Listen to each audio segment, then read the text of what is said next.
আপনি যদি আপনার স্ত্রীর 4টি জায়গার মধ্যে আদর করেন, আল্লাহ পাক রব্বুল আলামিন আপনার সংসারে শান্তি দিয়ে পরিপূর্ণ করে দিবে, অভাব দূর করে দিবে, আল্লাহ তাআলা রিজিক বৃদ্ধি করে দিবে, সুখ শান্তি দিয়ে পরিপূর্ণ করে দিবে, আল্লাহ পাক রব্বুল আলামিন আপনাকে ধনী বানায় দিবে। এই জন্যে আপনার স্ত্রীর 4টি জায়গার মধ্যে আদর করবেন। এই আমলটা রাসূল করিম সাল্লাল্লাহু আলাইহি সাল্লাম নিজে করেছেন। মা আয়েশা রাদিয়াল্লাহু তাআলা আনহা বলেন, রাসূল করিম সাল্লাল্লাহু আলাইহি ওয়াসাল্লাম নিজেই আমল করতেন। বিশ্বনবী মুহাম্মদ রাসূলুল্লাহ সাল্লাল্লাহু আলাইহি ওয়াসাল্লামের এই সুন্নাত যদি আপনি মানতে পারেন, আপনার সংসারে শান্তি আসবে, আল্লাহ আপনাকে ধনী বানাবে, আপনার মনে শান্তি দিয়ে দিবে। ধৈর্য সহকারে আমার কথাগুলো শুনুন। 4টি জায়গা কোন কোন জায়গা আমি আপনাদেরকে বলে দিব, ধৈর্য সহকারে আমার কথাগুলো শুনবেন। আল্লাহর নবী বিশ্বনবী রাহমাতুল লিল আলামিন এমন একজন নবী, আম্মা জানেরা আল্লাহর পয়গম্বররে বড় ভালোবাসতো, বড় মহব্বত করত। দেখেন না আল্লাহর নবী কালিমার দাওয়াত দেওয়ার জন্য বহু দূরে চলে যাইতো। রাত 2টা 3টা বাজে আল্লাহর নবী ঘরে ফিরতো, দরজার মধ্যে আস্তে করিয়ে নক করলে মা খাদিজা দরজা খুলিয়ে দিত।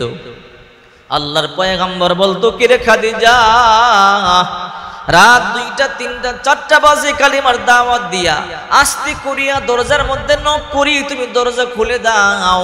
মা খাদিজা বলে, ইয়া রাসূলুল্লাহ, আপনি যতক্ষণ পর্যন্ত বাইরে থাকেন আমার ভিতরে টেনশন থাকে, কারণ এই মক্কার চতুর্দিকে আপনার শত্রু, আপনার বন্ধু কেউ নাই। ওগো নবী, যতক্ষণ পর্যন্ত আপনি বাহিরে থাকেন আমি পিঠ লাগাইয়া ঘুমাই না। ওগো আল্লাহর নবী, আমি দেয়ালের মধ্যে দাঁড়াইয়া দাঁড়াইয়া আপনার জন্য অপেক্ষা করি, আপনি কখন আসবেন, আপনি আমাকে ডাক দিবেন। এই জন্য আপনি আস্তে ডাক দিলেই যেন আমি শুনতে পাই। আপনি আস্তে ডাক দিবেন, যদি আমি ঘুমাই আওয়াজ বেড়ে যাবে, আর জোরে ডাক দিবেন মক্কার কাফেররা উঠে যাবে, আপনার উপরে আক্রমণ করবে, আমি সহ্য করতে পারবো না। ও রাহমাতুল লিল আলামিন, এই জন্য আমি ঘুমাই না, আমি দাঁড়াইয়া আপনার জন্য অপেক্ষা করি। এই দেখেন না আল্লাহর নবীকে আম্মা জানগণ কত ভালোবাসতেন। হয়তো অনেকে মনে করতেছেন, হুজুর এখনো বলে না কেন? 4টা জায়গা কোন কোন জায়গা আমি বলবো, একটু ধৈর্য ধারণ করেন। আম্মাজার খাদিজাতুল কুবরা রাদিয়াল্লাহু তাআলা আনহা ইন্তেকালের সময় চোখের পানিগুলো সারিয়া সারিয়া কান্না শুরু করে দিল। ছোট্ট মেয়ে ফাতেমা দৌড়াইয়া গিয়ে বলে, মা, আপনি চোখের পানিগুলো সারিয়ে কেন কান্না করেন? মা খাদিজা বলে, ফাতেমা রে, অন্ধকার কবরের ভয়, যেই কবরের সাথী নাই, বাতি নাই, বন্ধু নাই, বান্ধব নাই, ওই কবর আমি একা একা কেমনে থাকবো, ওই কবরের ভয়, আমি এই জন্য চোখের পানিগুলো সারিয়া সারিয়া কান্না করি। এইবার ফাতেমা বলে, মা আপনি কান্না করবেন না, কান্না বন্ধ করেন, আপনি কান্না করলে আমারও কান্না চলে আসে। মা খাদিজা বলে, ও ফাতেমা, আমি কেমনে কান্না বন্ধ করব? কবরের ভয় আমাকে ভিতরে টেনশন ঢুকাইয়া দিয়েছে, যে কবরের সাথী নাই, বাতি নাই, বন্ধু নাই, বান্ধব নাই, দরজা নাই, জানালা নাই, ওই কবর আমি একা একা কেমনে থাকবো? এইবার ফাতেমা বলে, মা আপনি কান্না করলে আমারও কান্না চলে আসে। মা চোখের পানিগুলো সারিয়া কান্দে। ফাতেমা সহ্য করতে পারে না, ফাতেমা বারবার বোঝায়, কিন্তু খাদিজা বুঝতে চায় না। কিছুক্ষণ পরে আল্লাহর নবী ঘরে ঢুকলেন। ঘরে ঢোকার পরে হযরত ফাতেমা দৌড়াইয়া গিয়ে বলে, আব্বা জান, ও রাহমাতুল লিল আলামিন। মা চোখের পানিগুলো সারিয়া সারিয়া কান্দে। যতই বুঝাইলাম মা বুঝতে চায় না। আব্বা জান, আপনি মাকে বুঝান, মা এমনি কান্না করলে আমি সহ্য করতে পারি না। আল্লাহর নবী গিয়া মাথার মধ্যে হাত দিয়ে বলে, বিবি খাদিজা, আমি তোমারে বড় ভালোবাসি, ও খাদিজা কান্না বন্ধ করো। মা খাদিজা বলে, ও রাহমাতুল লিল আলামিন, আমি কান্না বন্ধ করতে পারবো না, অন্ধকার কবরের ভয় আমাকে পাগল বানিয়ে দিয়েছে। আল্লাহর হাবিব বলে, রে খাদিজা, যে খাদিজাকে আল্লাহ সালাম দেয়, ওই খাদিজা কবরের ভয় করা লাগবে না। মা খাদিজাকে আল্লাহ নিজে সালাম দিয়েছে। মক্কাতুল মুকাররমা থেকে 5 কিলোমিটার দূরে জাবালুন নূর পাহাড়, বিশাল উঁচু পাহাড়, যেই পাহাড় আল্লাহ নবী ধ্যান করতো, জিবরাইল আগমন করেছে। ওই পাহাড়ের উপরে গারে হেরা, যেখানে আল্লাহ তাআলা জিবরাইলকে পাঠাইছে, কোরআন নাজিল হইছে, আল্লাহ নবী পাহাড়ে ধ্যান করতেন। মা খাদিজা কাবার নিয়া পাহাড় বেবি সেই পাহাড় উপরে উঠতো, হাঁটু কেটে যাইতো, পা কেটে যাইতো। মা খাদিজার হাঁটু কেটে যাইতো, কনুই কেটে যাইতো, হাত কেটে যেত, রক্তগুলো টপ টপ করিয়া করিয়া বায়া বায়া পড়তো। আল্লাহর নবী বলতো, খাদিজা আমার জন্য তুমি এত কষ্ট করো, প্রতিদিন 2 বার 3 বার পাহাড় বেয়ে খাবার নিয়ে আমার জন্য আসলে খাদিজা তোমার বড় কষ্ট হয়।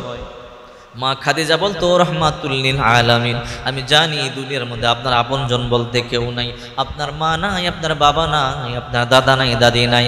ও রাহমাতুল লিল আলামিন, আমি খাবার না নিয়ে আসলে কে আসবে? আপনি টেনশন করবেন না। ওগো আল্লাহর নবী, আপনার জন্য শুধু আমি রক্ত কেন জড়াইব?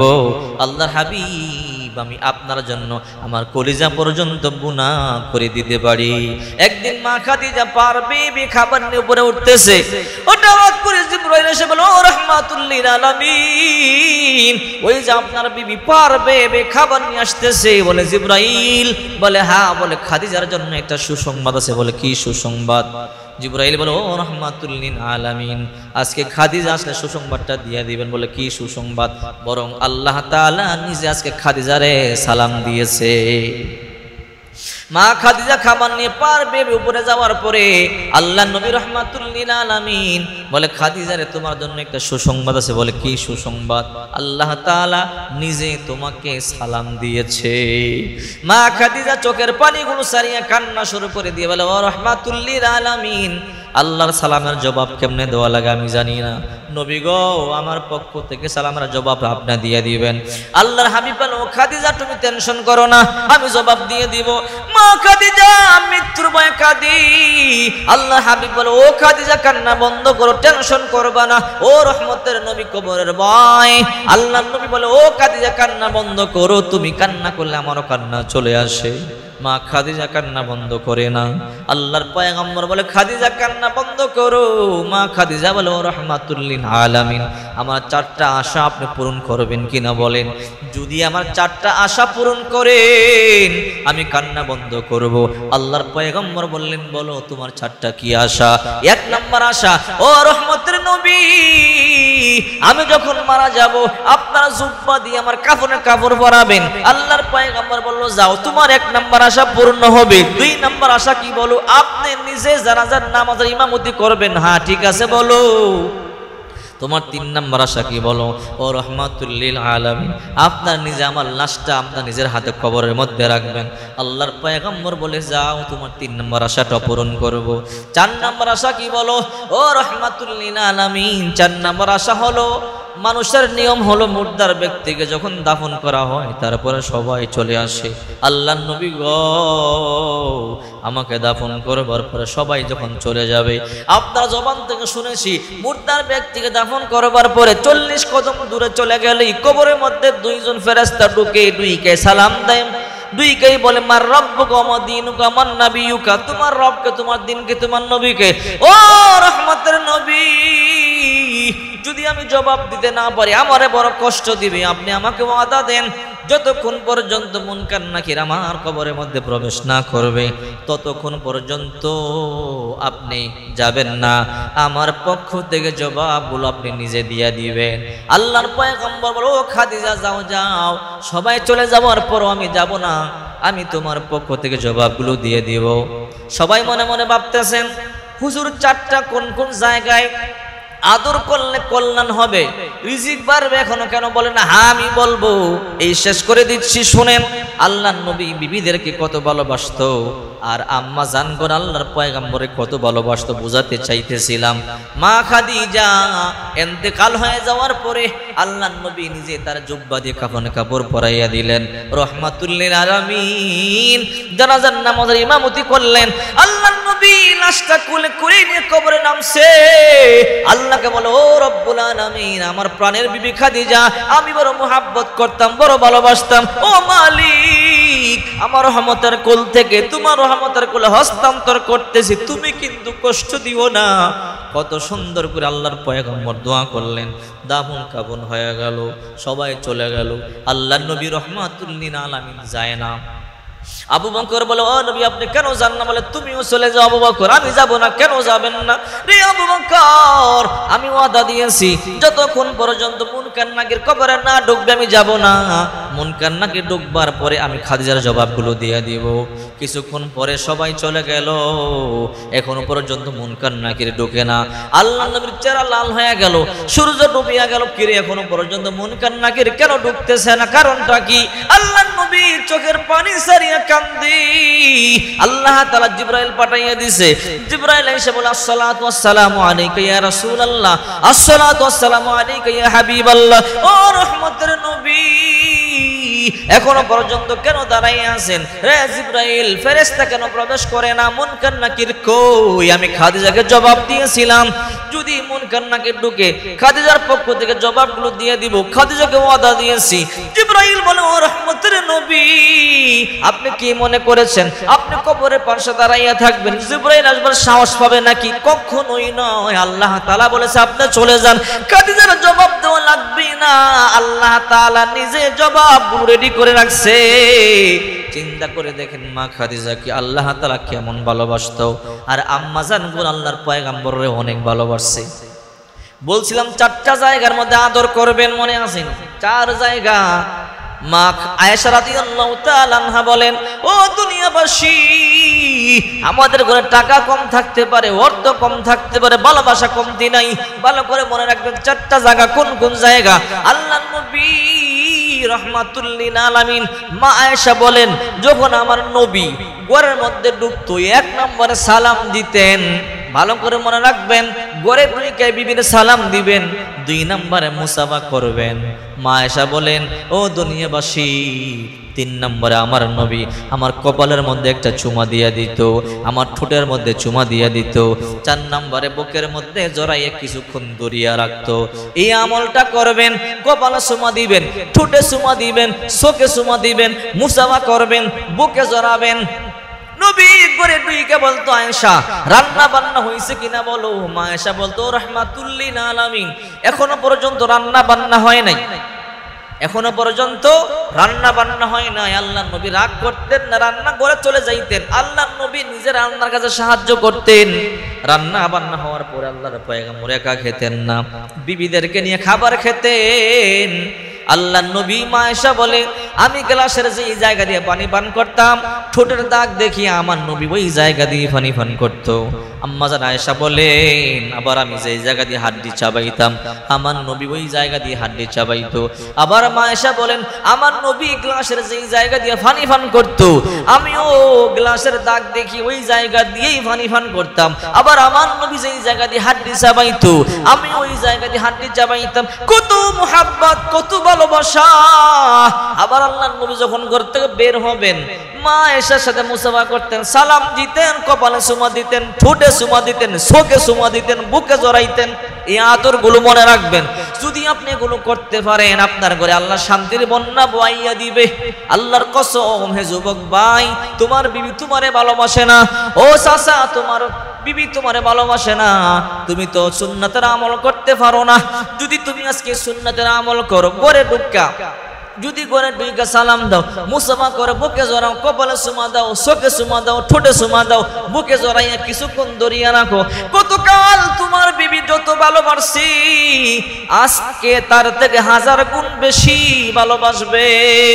ভালোবাসা টাকা দিয়ে কিনা যায় না, অর্থ দিয়ে কিনা যায় না। ভালোবাসা একমাত্র আল্লাহর তরফ থেকে আসে। এই জন্য বিশ্বনবী মুহাম্মদ রাসূলুল্লাহ সাল্লাল্লাহু আলাইহি ওয়াসাল্লাম বলেন, আদ-দুনিয়া কুল্লুহা মাতা ওয়া খায়রুল মাতা'id দুনিয়া ইমরাতুস সালিহা। গোটা দুনিয়াটাই হলো আল্লাহ পাকের নিয়ামত। এর মধ্যে সবচেয়ে শ্রেষ্ঠ নিয়ামত হলো একটা নেককার স্ত্রী। যেই ঘরে একটা নেককার স্ত্রী আছে, ওই ঘরটা জান্নাতের বাগান হয়ে যায়। যেই ঘরে একটা বদকার স্ত্রী আছে, ওই ঘরটা জাহান্নামের গর্ত হয়ে যায়। এই জন্য আল্লাহ পাক রব্বুল আলামিন বলেন, হুন্না লিবাসুল লাকুম ওয়া আনতুম লিবাসুল লাহুন্না। স্বামী আর স্ত্রী একে অপরের ভূষণ, একে অপরের পোশাক। আল্লাহর হাবিব বিশ্বনবী মুহাম্মদুর রাসূলুল্লাহ সাল্লাল্লাহু আলাইহি ওয়াসাল্লাম বলেন, স্বামী আর স্ত্রী হলো ভালোবাসার সেতু বন্ধন। এদের মধ্যে যত মুহাব্বত থাকবে, আল্লাহ রহমত তত বেশি বর্ষিত হবে।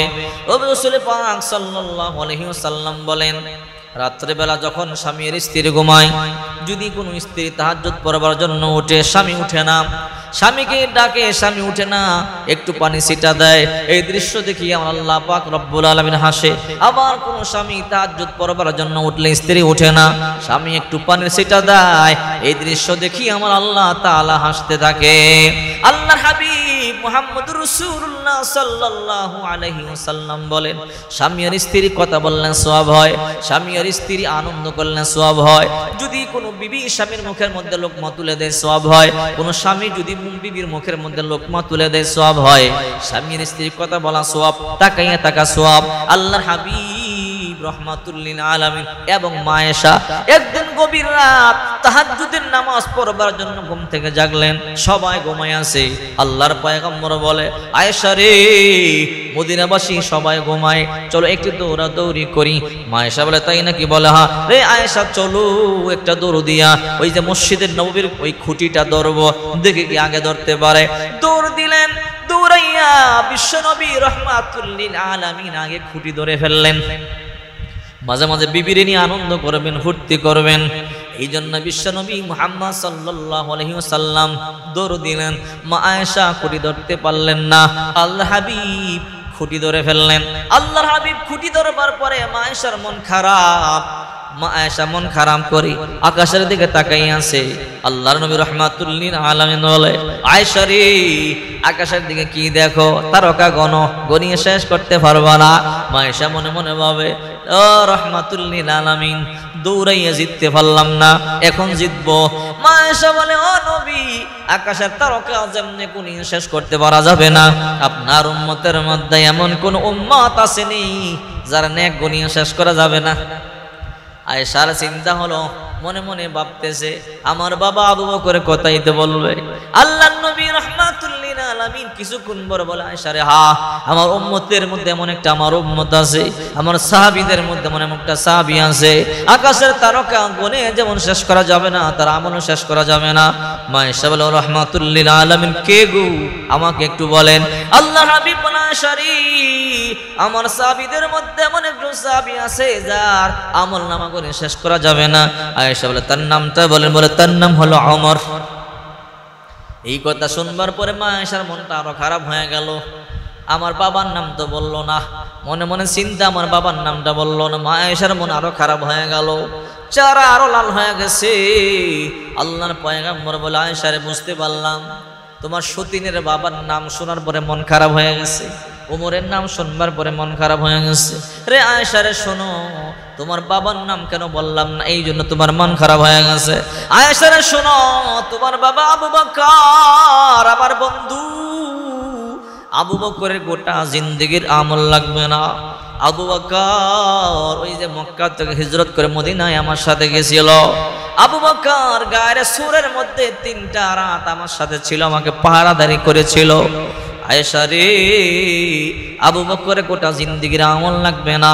যদি আবু বকরের ওই যে গারে সুরের 3 রাতের আমল যদি এক পাল্লায় করা হয়, ওমরের গোটা জিন্দেগির আমল যদি এক পাল্লায় করা হয়, আবু বকরের ওই 3 রাতের আমল বাড়ি হয়ে যাবে। বুঝাইতে চাইছিলাম, বিবিকে নিয়ে আনন্দ করবেন, ফুর্তি করবেন, কথা বলবেন, হাসি ঠাট্টা করবেন, আল্লাহর রহমত বৃষ্টির মতো বর্ষিত হবে, আল্লাহ তাআলা কল্যাণ দান করবে। আর যদি বিবির সাথে ঝগড়া করেন, একজন আরেকজনকে দেখতে পারেন না, গজব নাজিল হবে। এই জন্য আমার দয়াল নবী মায়ের নবী রাহমাতুল লিল আলামিন বলেন, আদ-দুনিয়া কুল্লুহা মাতা ওয়া খায়রুল মাতা'id দুনিয়া ইমরাতুস সালিহা। গোটা দুনিয়াটা আল্লাহ তাআলার নিয়ামত, এর মধ্যে সর্বশ্রেষ্ঠ নিয়ামত হলো একটা নেককার স্ত্রী। এই জন্য বলছিলাম, স্ত্রী 4টা জায়গার মধ্যে আদর করবেন। 4টা জায়গার মধ্যে আদর করতে পারলে আপনার কপাল খুলবে, ভাগ্যের পরিবর্তন হবে, আল্লাহ পাক রব্বুল আলামিন আপনাকে ধনী বানিয়ে দিবে। মা আয়েশা বলে, আমার নবী ঘরে ঢুকলেই সালাম দিয়ে মুসাফা করত। আল্লাহর নবী কপালে সুমা দিত, ঠোঁটে সুমা দিত, চোখে সুমা দিত, কোন হাদিসের মধ্যে আছে হাতের মধ্যে সুমা দিত। যদি আপনি আমলগুলো করতে পারেন, আপনার কপাল খুলবে, আপনার ভাগ্য পরিবর্তন হবে, আল্লাহ পাক রব্বুল আলামিন আপনার ঘরে রহমতের বৃষ্টি নামাইয়া দিবে, আপনার ঘরে রহমতের বন্যা বইয়া যাবে।